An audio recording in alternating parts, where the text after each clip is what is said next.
ఒక ఆమె ఒలపోత పోస్తా ఉన్నదాడు ఏమని, అసలు టీఆర్ఎస్ ను బీఆర్ఎస్ఏ చేయొద్దు, నాకు నచ్చలే నేను ఆయన పోలే ఈమెను విలువలేదు. ఫస్ట్ ఈమెను విలువలేదు.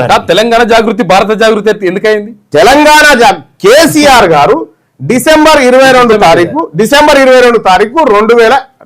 15 ఒక్క నిమిషం ఇది క్లోజ్ చేయమా.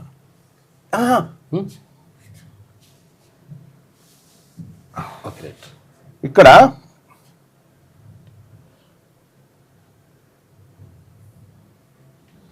ఇగో కవితాస్ తెలంగాణ జాగృతి బికమ్స్ భారత జాగృతి టు గో నేషనల్ వైడ్ గా పోతానికి వాళ్ళయ్యా ఏది తెలంగాణ రాష్ట్ర సమితిని ఏ రోజైతే భారత రాష్ట్ర సమితిగా మార్చిండో చెల్లె అంటే తన దుకాణాన్ని తెలంగాణ జాగృతి నుంచి తన పేరులో తెలంగాణ ఉడబీకేసి భారత్ అని జోడించింది. చూసుకో, ఆ రోజు డెక్కన్ క్రానికల్లో వచ్చినట్టు వ్యతిరేకించిన చెప్తున్నది. మళ్ళా నేను డిసెంబర్ 14 పత్రిక వచ్చింది, ఈమె వ్యతిరేకించిన అని చెప్తా ఉంది. వ్యతిరేకించిన ఆమె ఈ స్టేట్మెంట్ ఎట్లా చేసింది? నీ జాగృతి ఏమని? భారత జాగృతి ఎడికెళ్ళైంది.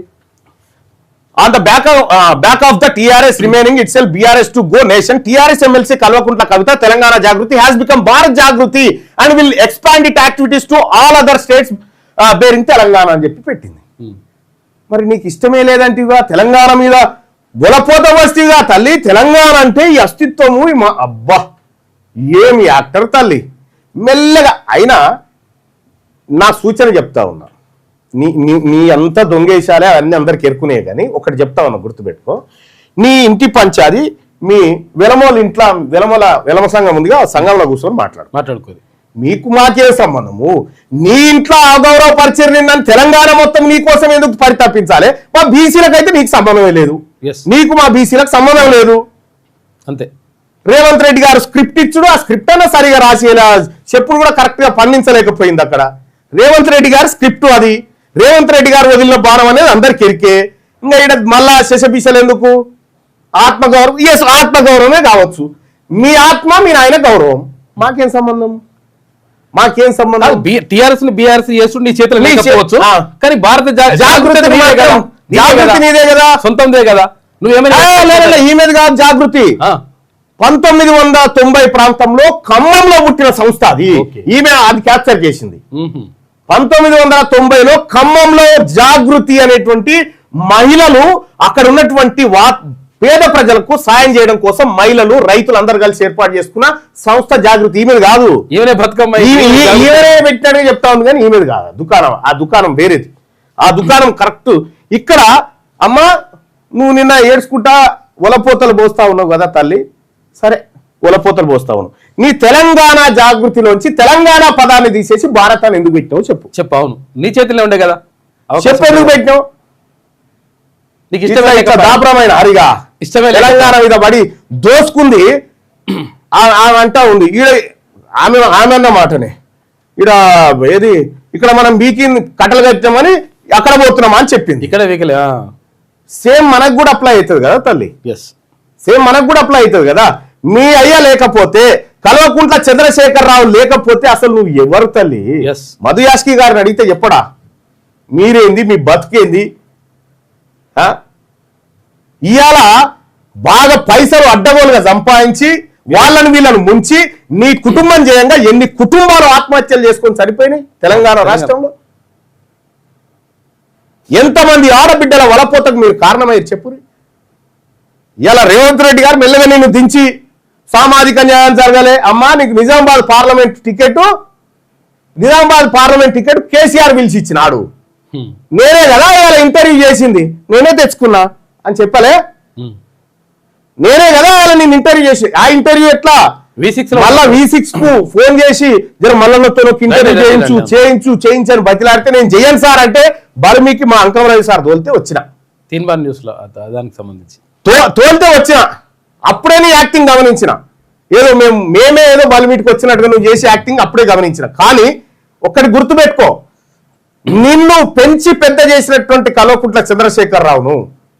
ఆయన తీవ్ర మనోవేదనకు అసలు గురైతుంది నీ వల్లనే. ఇలా బీఆర్ఎస్ పార్టీని నాశనం చేయాలని రేవంత్ రెడ్డితో జతగట్టి రేవంత్ రెడ్డి బాణం లాగా నువ్వు బయటకు వచ్చి చేస్తావు కదా దుకాణం. ఇలా అందుకే పత్రికలలో అన్నిట్లో ఎందుకు టాప్ వచ్చింది అనుకుంటున్నావు? ఈమెది రేవంత్ రెడ్డి రాపిచ్చిండు, రేవంత్ రెడ్డి కారణంగానే వచ్చింది. బీసీలకు ఇంత అన్యాయం జరిగితే ఒక్క పత్రికోడన్న ఒక వార్త వేసినావు చూడు, ఫ్రంట్ పేజీలో ఒక్కడన్నా ఒక వార్త వేసినావు చూడు. ఈ అగ్రకులాలకు సంబంధించినటువంటి వార్త. ఇప్పుడు ఈమెను ఏం చేయాలి సార్? మేమంతా ఏమన్నా ఉపాసం ఉందన్నా, దీక్ష చేయన్నా ఈ ఆత్మగౌరవం కోసం? మాకేం సంబంధం అమ్మా? మాకేం సంబంధము? ఇంటి పంచాయతీ తీసుకొచ్చి మొత్తం మీ ఇంటి పంచాయతీ తెచ్చి మీకు పైసలు ఎక్కువ మీరు కొట్లాడుకొని మీరు కీసులాట వాడి ఇదేదో రాష్ట్రాన్ని నీకేం సంబంధం? నీ కథ ఏంది? 20 లక్షల వాచ్ ఎక్కడి నుంచి? అయ్యో బాగున్నావు, నేను కొనుక్కున్నా, పైసలుంటే కొనుక్కో, వ్యాపారం చేసుకోవచ్చండి. వా ఏమి ఇవన్నీ ఉన్నాయి, మీ దుకాణాలు అన్నీ ఉన్నాయి. రాసి పెట్టుకో కవితమ్మ, నువ్వు ఈ రాష్ట్రంలో ఏడ నిలబడ్డా తెలంగాణ రాజ్యాధికార పార్టీ కార్యకర్త చేతిలో చిత్తుగా ఓడిస్తాం బీసీలం. నిన్ను చూడు మెల్లగా దిగిన ఇట్లా రేవంత్ రెడ్డి దించిండని. ఆ స్క్రిప్ట్ అన్నా సరిగా రాసి ఇవ్వచ్చు కదా. ఆ స్క్రిప్ట్ కూడా సరిగా రాసి పండలే, ఆడ వండలేదని పత్రికలలో మర్చిపించారు. పత్రికలలో బ్యానర్ వార్తలు సపరేట్ ఎడ్డింగులు పెట్టి మళ్ళా ఏంటంటే మండల వార్తలు మీరు మాట్లాడి తీసిండ్రా ఏంటంటే పేపర్లలో రావవి. ఎందుకంటే మేము మెజారిటీ ప్రజల బీసీల వార్తలు రాయనటువంటి ఈ దద్దమ్మ పత్రికలు ఈమె వలపోతలు రాసుకొచ్చినాయి. ఓ పంజేరి పత్రికా యాజమాన్యాలు ఎవరైతే పోయి ఉన్నారో కవిత ఇంటికాడ కూర్చొని ఇట్లా కప్పుకొని ఏడ్చుకుంటూ కూర్చోరు. ఏం జరిగిందో టీవీ ఛానల్లో కూడా ఉండాలి. మండలి ఏమన్నా వేసిర్రా? మా జాతులకు పట్టబగటీలి అన్యాయం జరిగితే మీకు వార్త కాదా? మా జాతులకు అన్యాయం జరిగితే మీకు వార్త కాదు? ఆమె ఏడ్చిందట. ఏడితే మాకేంది, ఏట్లా కొట్టుకోపోతే మాకెందుకయా?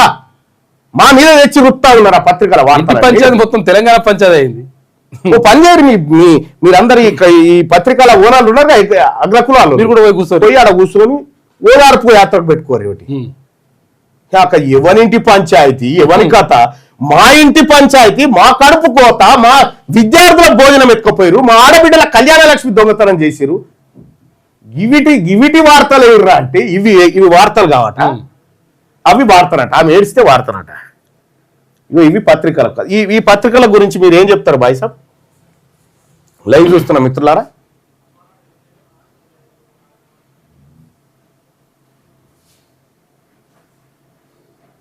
ఈ పత్రికల గురించి మీ కామెంట్ ఏంటి తెలియజేయండి. ఈ పత్రికలు వివరిస్తున్నారు. ఇగో అన్ని పత్రికలలో అదే ఉండొచ్చు మేబీ. ఇగో అదే బీఆర్ఎస్ కు నైతికత లేదు. ఈ డ్రామాలు చూడండి.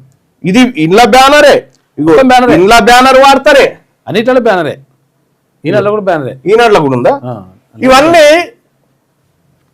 రేవంత్ రెడ్డి గారు రాసిస్తున్నటువంటి స్క్రిప్ట్ ఇదంతా. మీకు ఇగో రేవంత్ రెడ్డి గారు రాసిస్తున్న స్క్రిప్ట్.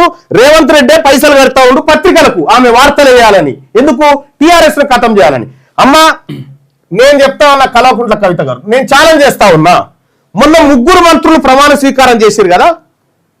ఎవరు? వాకిటి శ్రీహరి గారు, ఆ తర్వాత అడ్లూరు లక్ష్మణ్ గారు, వివేక్ గారు, 3 ప్రమాణ స్వీకారం చేశారు కదా. అలా నీది 4వ నెంబర్ ఉండేనా లేదా? నీ పిల్లల మీద ఒట్టేసి చెప్పు. నువ్వు ఆ రోజే కాంగ్రెస్ పార్టీతో ములాఖాత్ అయి మంత్రి పదవులు తీసుకోవడానికి పోతే కదా నువ్వు నిలబెట్టిరు. అన్నకేని నువ్వేదో ఆత్మగౌరవ పంచాయతీ ఏంది? మోసం జరుగుతుందని నిలబెట్టిరు వాళ్ళు. మీ నాయన మీ అన్న కూడా పసిగట్టి నువ్వు బీఆర్ఎస్ పార్టీని మోసం చేసి కాంగ్రెస్ మంత్రిగా మారడానికి వేసిన కుట్ర ఫెయిల్ అయింది కదా. ఆ రోజు 4వ నెంబర్ నీది ఉండేనా లేదా? నువ్వు చెప్పిగా. ఇప్పుడు నిన్న పిల్లల మీద ఒట్టేసి చెప్పినావు కదా, ఈ మాట చెప్పిగా. ఇదే మాట చెప్పు. నువ్వు ఏఐసిసిలో ఉన్నటువంటి ఒక కీలక నాయకునితో టచ్ లో ఉన్నావా లేదా? నీ పిల్లల మీద ఒట్టేసి చెప్పింది ఎందుకు చెప్తావా? మా ఈ డ్రామా ఎవరి కోసం? బీసీ ప్రజలారా, మళ్ళా అయ్యది అయిపోయింది, ఇక ఈమె బయలుదేరింది. జాగ్రత్త. వీళ్ళకి అలవ ఇచ్చినా పాపమే. మనం ఈ 78 సంవత్సరాల మన రక్తం దాగిన జాతులు వీళ్ళంతా. ఎవరికే సానుభూతి లేదు. మన ఆత్మగౌరవం మనకు ఉండాల్సిందే బీసీలారా. ఇలా ఈ బీసీ ఉద్యమాన్ని పక్కదారి పట్టించాలని రేవంత్ రెడ్డి ఈమెను బాణం లాగా వదిలితే పాపం ఆమె బీసీలలో యాక్సెప్టెన్సీ లేదు. అవి వెలమ దొరసాని వెలమ భవనంలో కూర్చొని మీ పంచాయతీ ఉంటే మాట్లాడుకొని చూసుకోపోరి. ఆ లెక్కలు గిక్కలు ఏమున్నాయి ఆడ చూసుకో. కుల సంఘాలలో మీ కులం ఎంతమంది రమ్మా? తెలంగాణ రాష్ట్రంలో వెలమోళ్ళు ఉన్నదే 1,02,000 మంది. 1,02,000 మంది. మా బాల సంతోలు ఉన్నంత మంది లేరు. మీరు మా గంగెడ్ల గుడిసెలు ఉన్నాయని లేవు మీ ఇండ్లు. కాబట్టి ఆడ కూర్చొని మాట్లాడుకొని పెద్ద ఈ తెలంగాణ కొంపలు అంటుకునేది ఏం కాదు. ఇది మీ ఇంటి పంచాయతీ తల్లి. ఈ ఇంటి పంచాయతీని నువ్వు పత్రికల ద్వారా రేవంత్ రెడ్డి గారి ద్వారా రాష్ట్ర వ్యాప్తం చేస్తా అనుకుంటున్నావు. నీ పప్పులే ముడికైడా, నీ పప్పులు రేవంత్ రెడ్డి పప్పులే ముడికై. తెలంగాణ రాష్ట్రంలో 2028లో వచ్చేది అది మా ప్రభుత్వమే, మా బీసీల ప్రభుత్వమే. మీ డ్రామాలు, మీ కథ అంత అప్పుడు తేలుస్తాం.